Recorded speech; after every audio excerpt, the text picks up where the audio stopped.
بسم اللہ الرحمن الرحیم۔ محترم سامعین، محرم کا مہینہ یہ بھی بڑا بابرکت مہینہ ہے، بہت عظیم مہینہ ہے، حرمت والے مہینوں میں سے ہے،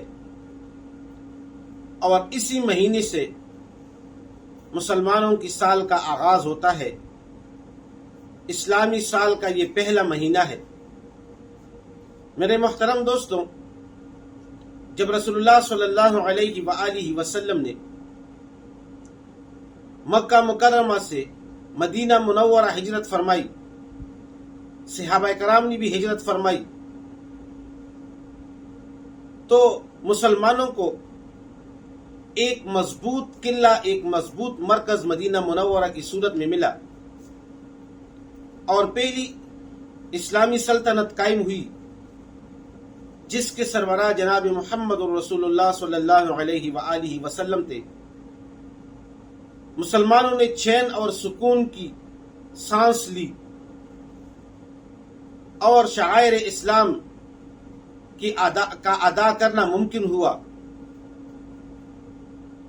اور رسول اللہ صلی اللہ علیہ وآلہ وسلم کے ساتھ ملنا جلنا آسان ہوا، حتیٰ کہ کافر بھی آ رہے تھے اور رسول اللہ صلی اللہ علیہ وآلہ وسلم سے ملاقات کر رہے تھے۔ تو کافروں کو بھی اسلامی تعلیمات سمجھنے میں، کل دل سے سمجھنے کا آسان موقع فراہم ہوا۔ تو لہذا رسول اللہ صلی اللہ علیہ وآلہ وسلم کے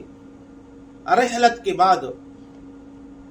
حضرت عمر فاروق رضی اللہ تعالی عنہ کے دور میں مسلمان اس بات پر اکٹھے ہوئے مشورہ کیا کہ مسلمانوں کا ایک اسلامی کیلنڈر ہونا چاہیے، جس طرح کہ عیسائیوں کا اپنا کیلنڈر ہے، یہودیوں کا اپنا کیلنڈر ہے، تو مسلمانوں کا بھی ایک اسلامی کیلنڈر ہونا چاہیے۔ بعض روایات سے یہ بات معلوم ہوتی ہے کہ اس کا آغاز رسول اللہ صلی اللہ علیہ وآلہ وسلم کے حکم سے ہوا، زمانہ رسالت صلی اللہ علیہ وآلہ وسلم میں ہوا، مگر مشہور یہ ہے کہ اسلامی سال کا آغاز حضرت عمر فاروق رضی اللہ تعالیٰ عنہ کے دور سے ہوا، چونکہ ابو موسیٰ اشعری رضی اللہ تعالیٰ عنہ ایک علاقے کے گورنر تھے۔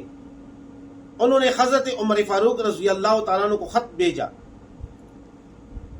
کہ آپ جو ہمیں احکامات خطوط بیچتے ہیں وہ کافی عرصہ بعد ہمیں مل جاتی ہے،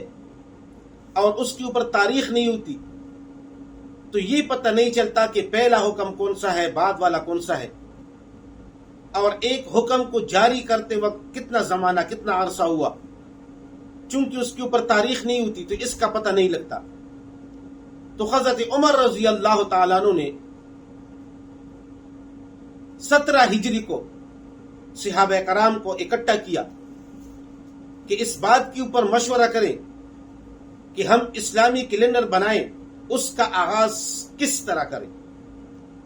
چونکہ قومیں اپنی تاریخ کا آغاز ایک اہم دن سے کرتی ہے، تو ہم اپنی تاریخ کا آغاز کس دن سے کریں۔ تو اس میں صحابہ کرام کا اس بات پر اتفاق ہوا کہ اسلامی تاریخ کیلنڈر کا آغاز وہ ہجری سے کیا جائے، واقعہ ہجرت سے کیا جائے، اس لیے کہ یہ واقعہ ہجرت مسلمانوں کے لیے ایک بہت بڑا اہم واقعہ ہے۔ تو لہذا مسلمانوں کے لیے کیلنڈر کا آغاز ہجرت سے کیا جائے۔ بعض صحابہ کرام نے یہ رائے دی کہ رسول اللہ صلی اللہ علیہ وآلہ وسلم کی ولادت سے کی جائے، لیکن حضرت عمر رضی اللہ تعالیٰ عنہ اس کو ناپسند فرمایا کہ اس میں عیسائیوں کے ساتھ مشابہت آتی ہے کہ ان کی کیلنڈر کا آغاز حضرت عیسیٰ علیہ السلام کی ولادت سے ہے، اور بعض نے یہ رائے دی کہ رسول اللہ صلی اللہ علیہ وآلہ وسلم کی وفات سے کیا جائے، لیکن اس کو بھی ناپسند فرمایا، اس لیے کہ رسول اللہ صلی اللہ علیہ وآلہ وسلم کا دنیا سے چلے جانا یہ مسلمانوں کے لیے بہت بڑا صدمہ ہے، اور بالخصوص صحابہ کرام کے لیے تو یہ بہت بڑا صدمہ تھا، تو اس کو بھی پسند نہیں فرمایا۔ آخر کار اس بات پر اتفاق ہوا صحابہ کرام کا کہ کیلنڈر کا آغاز، اسلامی کیلنڈر کا آغاز وہ ہجرت سے ہوگا، اس لیے اس کو ہجری سال کہا جاتا ہے۔ اب ہجرت سے کیلنڈر کا آغاز ہوگا، لیکن اسلامی مہینہ، سب سے پہلا مہینہ، اسلامی سال کا پہلا مہینہ کون سا ہوگا، دوسرا مہینہ کون سا ہوگا؟ تو اس کے لیے مشورہ ہوا تو کچھ صحابہ کرام نے، حضرت عبد الرحمن بن عوف رضی اللہ تعالیٰ عنہ نے رجب کے بارے میں رائے دی کہ رجب کو جو ہے نا وہ اسلامی سال کا پہلا مہینہ مقرر کیا جائے، اس سے اسلامی سال کا آغاز کیا جائے، چونکہ اشہر الحرم میں سے رجب کا مہینہ یہ سب سے پہلا مہینہ ہے، تو لہذا حرمت والے مہینوں میں سے رجب کا مہینہ پہلا مہینہ ہے، تو لہذا اس لیے اسلامی سال کا آغاز اس مہینے سے کیا جائے۔ حضرت طلحہ رضی اللہ تعالیٰ نے رائے دی رمضان المبارک کے بارے میں کہ رمضان المبارک اسلامی سال کا پہلا مہینہ ہونا چاہیے، اس لیے کہ رمضان المبارک ایک بابرکت مہینہ ہے۔ اور حضرت عثمان رضی اللہ تعالیٰ عنہ اور حضرت علی رضی اللہ تعالیٰ عنہ دونوں حضرات نے محرم کے بارے میں رائے دی کہ یہ محرم کا مہینہ یہ مسلمانوں کے سال کا پہلا مہینہ ہونا چاہیے، یعنی مسلمانوں کی سال کا آغاز محرم سے ہونا چاہیے، اور اسی کو حضرت عمر فاروق رضی اللہ تعالیٰ عنہ نے پسند فرمایا، اس لیے کہ رسول اللہ صلی اللہ علیہ وآلہ وسلم نے ہجرت کا پکا عزم اور ارادہ محرم کے مہینے میں ہی کیا تھا۔ اہل مدینہ نے ذی الحجہ کے مہینے میں، یعنی محرم سے پہلے ذی الحجہ کے مہینے میں اہل مدینہ نے بیعت عقبۃ الثانیہ رسول اللہ صلی اللہ علیہ وآلہ وسلم کے دست مبارک پر کی۔ پھر اس کے بعد محرم میں رسول اللہ صلی اللہ علیہ وآلہ وسلم نے پکا عزم اور ارادہ کیا مدینہ منورہ کی طرف ہجرت کرنے کا، اور مسلمانوں کو اجازت بھی محرم کی مہینے کے اندر مسلمانوں کو ہجرت کی اجازت ملی، تو لہذا مسلمانوں کی اسلامی کیلنڈر کا آغاز ہجرت سے ہوا، اور مسلمانوں کی اسلامی سال کا آغاز